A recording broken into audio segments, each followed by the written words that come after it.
Today's video is my craft room and office tour, so if you're interested in the equipment I use to create my stationery, stick around.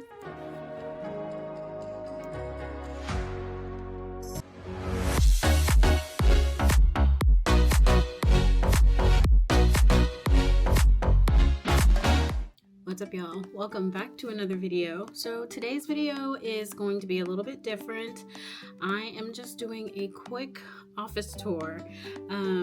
A couple of you guys asked about the equipment that I have in my office. I think I did a short a couple weeks ago. So you guys were asking about some of the equipment pieces that I have in my office that I use to produce our stationery for Hayward and Love. And so today that's what we're gonna do. Let me just say off the rip, it is market season, so my office, for all intent and purpose, is clean. Even though it's not, it's market season clean. I did pick up all the loose papers that were on the floor just so that I could do this video. I will try to link things as I can. I don't know if I can link all things, but I will do my best. And if you see something that you're interested in and I don't have a link for it, ask me and I will see what I can do. So soon as you walk into my office, I have this bookshelf. And so a lot of the shelving that I have is going to be IKEA. I think this is like a Billy.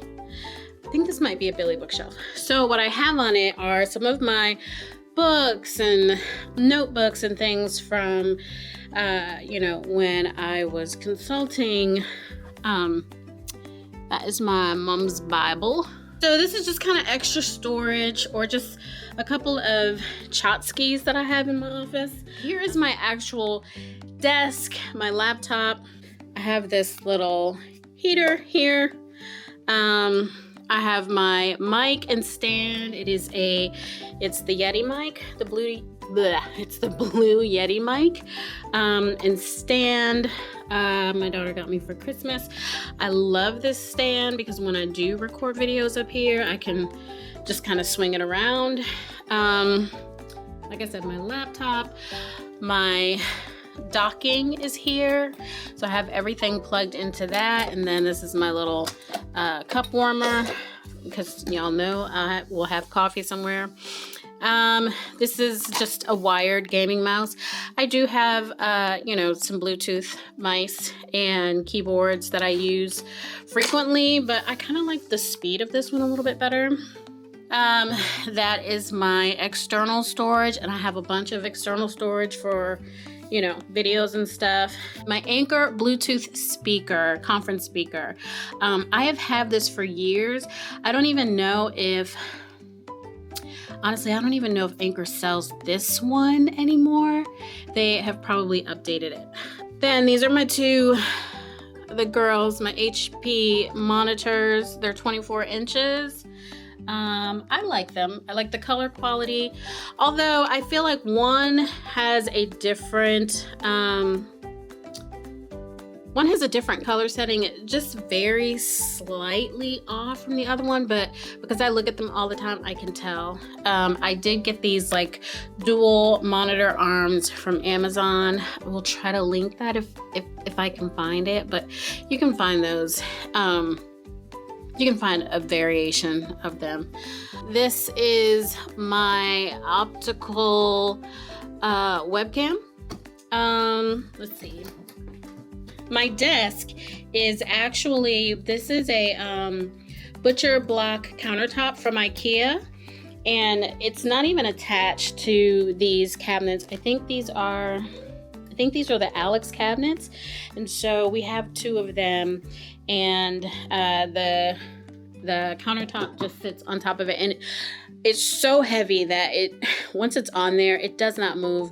I am probably at some point going to get adjustable legs, and then move the Alex the Alex cabinets underneath one of my workbenches, and just have adjustable legs so that I can have a standing desk. The lamp also, it's a twin set. So those, I think I got those from IKEA as well. That's pretty much everything important that's on my desk. This chair is great. I think my husband bought me this chair from Staples. I do love that it has the adjustable lumbar in the back. So this part right here moves. I love that you can adjust the arms up and down, and the headrest. This is my Cricut Air Explorer Air 2. I don't use my Cricut as much anymore. We used to also have t-shirts and sweatshirts and like tumblers and stuff like that, like years ago. And so I would use my Cricut for a lot of those. Now my Cricut usually just kind of stays in my closet, you know, for when I need it. I needed to do a table runner for one of my market tables, and so I was working on that, which is why it's out now. Oh, this little space in the corner, once I'm done printing, I like to kind of organize things over here so that I know, like this year will be the first year that I'm using book bands, so just kind of getting an idea of how things will look, you know, as I'm printing and punching and things like that. I also have my book press over here, and then I have this larger corner rounder right in front of this window. There's no rhyme or reason why it's in this space. It just kind of makes sense. I also use like a lot of file folder organizers, just to, depending on, you know, the paper that I'm using or things like that. Here, so first of all, this workbench is, this is a Cobalt workbench. All of these heavy duty things, my husband was responsible for getting. This one, I think the legs adjust. These are really like shop things. So I have this kind of like jimmy rigged under here so you can't see all my secrets down there, but these legs do adjust. I don't know if you can see that. So if you wanted the table to be a little bit higher or lower, this is a really good height for me. I guess this is like maybe counter height. This is about counter height. That's a good height for me to be able to get to everything that I have. So this is my wire Mac. And you'll see that it says 21, but that's 2-to-1. And that is because of the type of binding coils that I use. They are the 2-to-1 cinching coils. In here, I have all of my coils, different sizes. I think over here I have 7/8 and 3/4. I have a couple of 3/4 so over here also, and then 1 inch, and then these are 1 inch and 3/4. I also use these clamps when I am working on notepads, so this drawer comes in pretty handy. Okay, so let me finish over here. But yeah, so this is my binding machine. And then this is my heat press. Again, initially when we bought the heat press, it was because we were doing a lot of t-shirts and things like that. You know, just a lot of HTV on garments or on materials. But I have repurposed my heat press. I don't always use it with the heat on. Sometimes I do. But when you're binding, which is why I have my book binder over here, my book press, if you will. So it's great to be able to put items inside of there and then just kind of clamp them together so the pages hold. So while you're gluing your pages, you've got something to hold them down. I also use those clamps over here. All right, so I'll use these clamps to kind of hold the pages together if I'm binding. But if I'm binding something bigger, then like my notebook covers, I like to set the covers inside of the press and then because I can control the amount of pressure that I get when I'm using the press versus when I'm just using kind of the manual book press. And I can show you, hold on. All right, so on the manual book press, like you would put your items in between the two wooden plates, and then you would, you just kind of close it tight. And this works great. Don't get me wrong. I actually love this, especially if it's for like smaller things like notepads or sticky notes. But when I'm binding book covers, I want to make sure that I get the cover as flat as possible, and I get any air bubbles that are in there, I get them out. And so the heat press is, to me, it's amazing to do that because I can, adjust the amount of pressure. The other thing I use my heat press for is when I am doing notebooks. When I'm doing notebooks, if I want to do notebook covers, I use it as my laminator. There is a setting for lamination on the on my heat press, probably any heat press, honestly. I like it for that because I'm able to use a heavier vinyl. Sometimes when you're using lamination sheets, sometimes they're really kind of thin and flimsy. I won't say more industrial, but they're certainly thicker. And I do that because, sometimes I want my notebook covers to have a little give and take. I want you to be able to, rough them up if needed. And because I do vendor markets, stuff is out. It's out on the tables and people are touching things and stuff. So, I want it to be a little durable. So I use a thicker laminating sheet. And because I'm using a thicker laminating sheet, I can use the heat press and I can get a higher temperature. I know I sound like I was rambling because I'm doing this in real time, but I use thicker lamination sheets and I do it on the heat press. I do have a small lamination machine. I just don't use it anymore because it has to go through too many passes. So my heat press is, let's see. Yeah. So I don't know where I got the heat press from. Maybe Amazon? I'll have to check. By the time this video is up, I will have links. I will have links for items, and I might even have some of these items posted on my Market Pro page on my website, so you guys can check there too.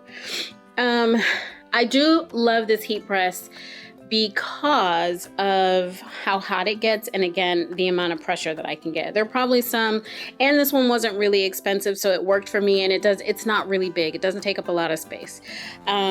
We do have it sitting kind of on this mat so that it doesn't slide around or anything like that, but it works for me.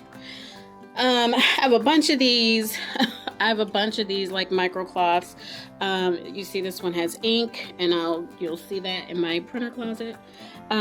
This is a little scale that I have, nothing fancy, for shipping and all that good stuff. All right, so this is my Vivor paper, electric paper cutter, and I've had this for a couple years.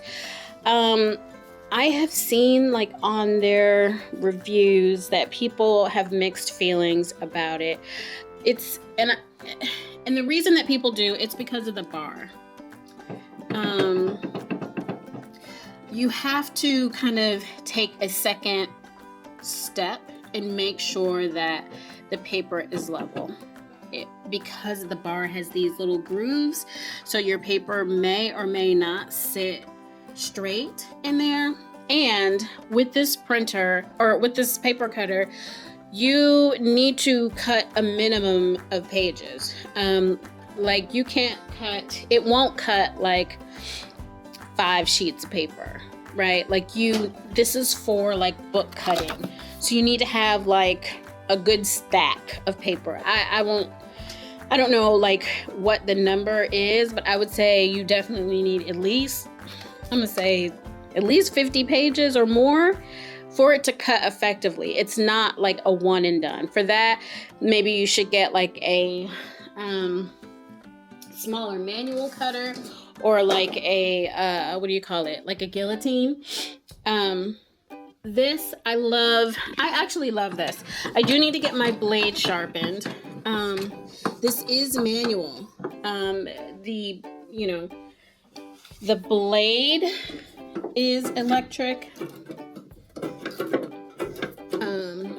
but everything else you kind of control. So, which is one of the reasons that I like it, because it forces me to kind of check and check again, versus just kind of putting something, on the machine and then, just pressing buttons without like double checking. I don't know, I'm very anal about that. I like to be able to check my cuts and the measurements and make sure that I'm doing the same thing.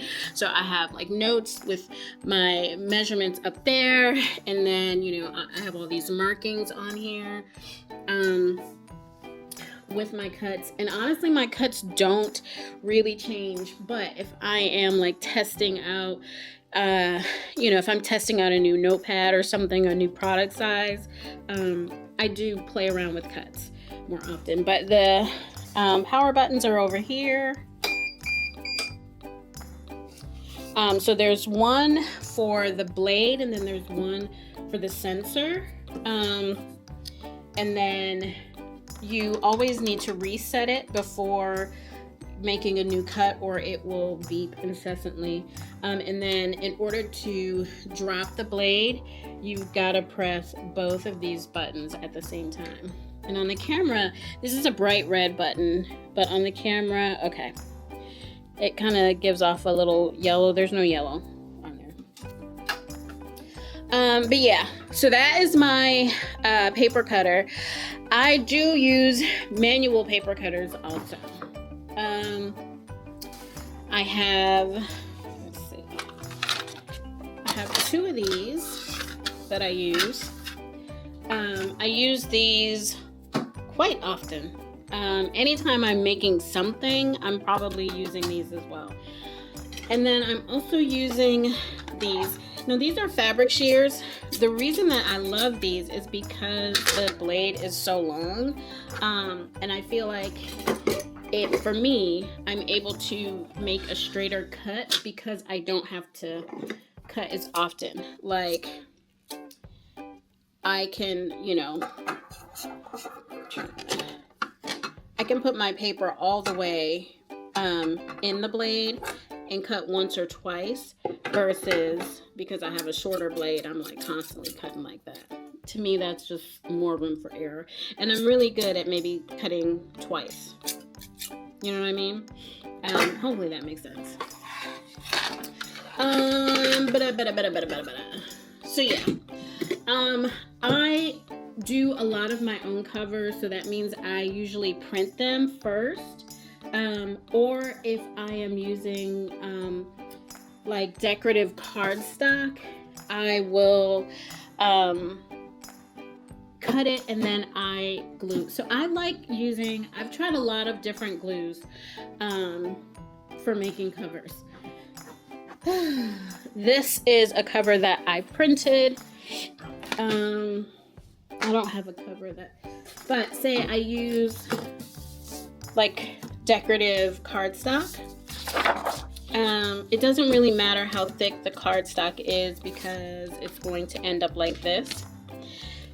I like to use Mod Podge. I feel like it leaves a nice coating and kind of waterproofs the cover. And because I sell paper and I'm doing a lot to it, right? Like after the cover is attached to my chipboard, that has to dry and cure. Then that also has to go back into my heat press, and then I have to do the other side, and then that has to happen. I have to glue, I have to print, I have to glue.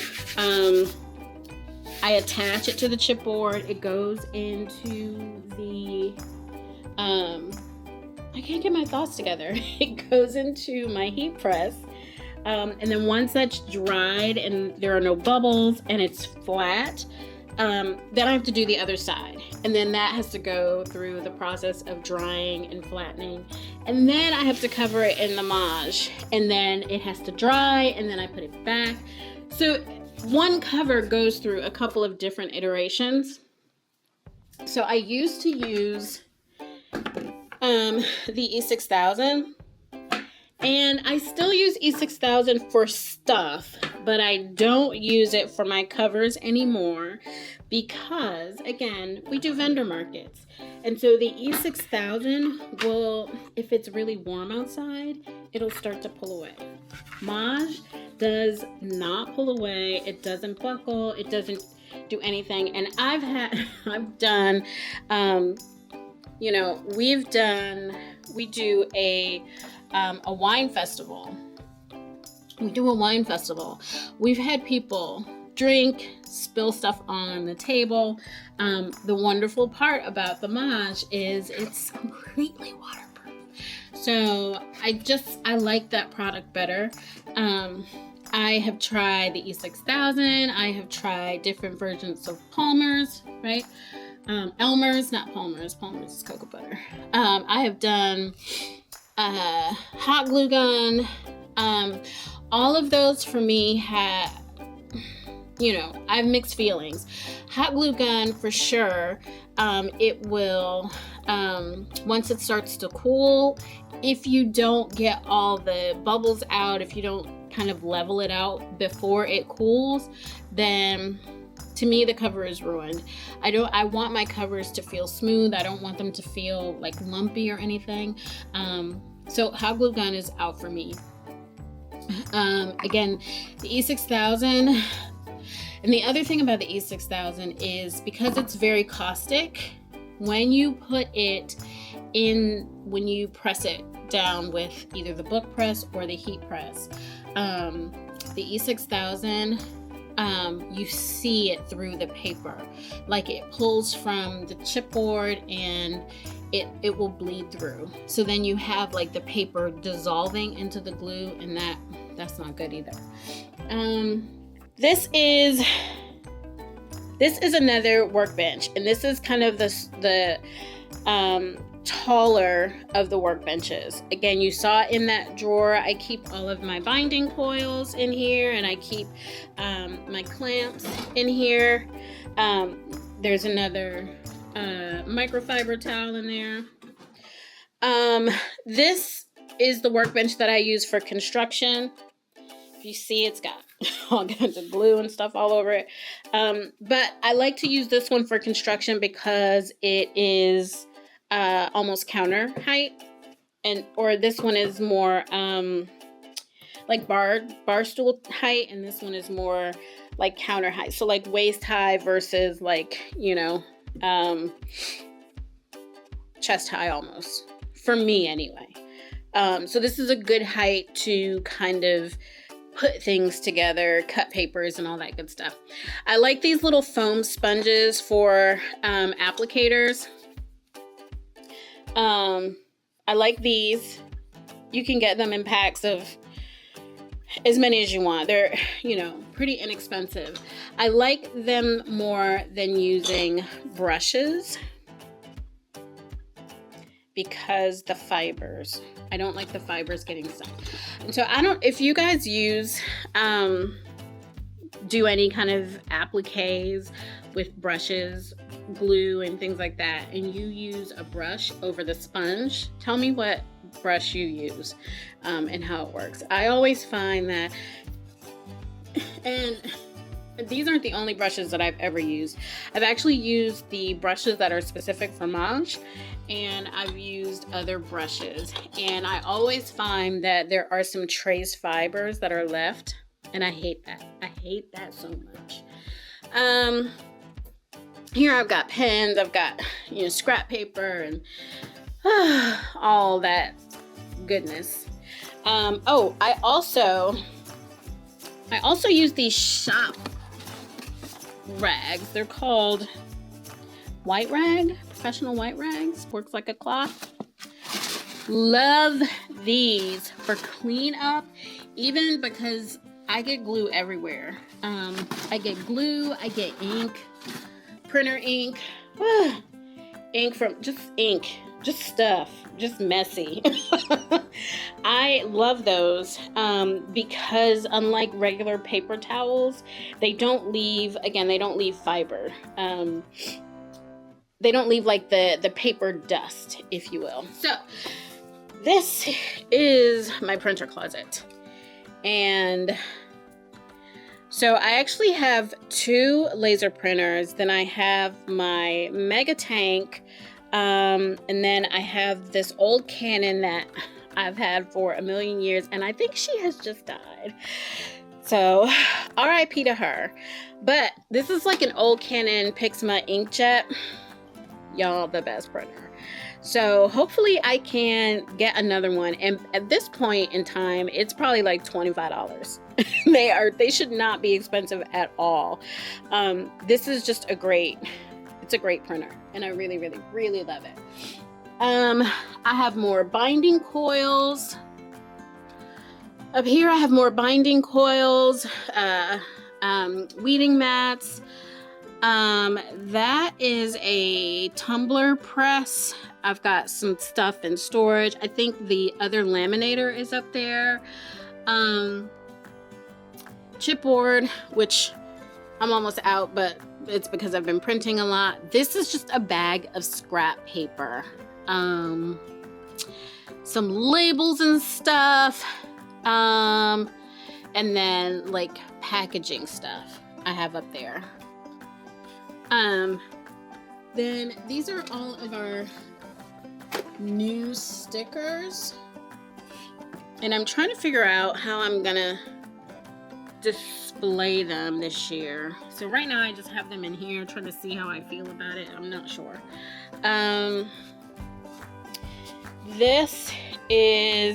So there's a collection of mismatched papers in there. And then some hammer mill paper, but that is not my preferred paper that I use. Let's see, my Joy, my Cinch. Y'all, so when I first started, I didn't have a wire Mac. I was doing everything on my little Heidi Schwab, which goes to show that you can dream with even little things. Like, you don't need all the big fancy equipment. You just need to be able to do the work. Let's see. What else? Another IKEA storage unit down there, and it's, got all my papers, different papers. In that basket is cellophane stuff, like packaging, more packaging stuff. So yeah.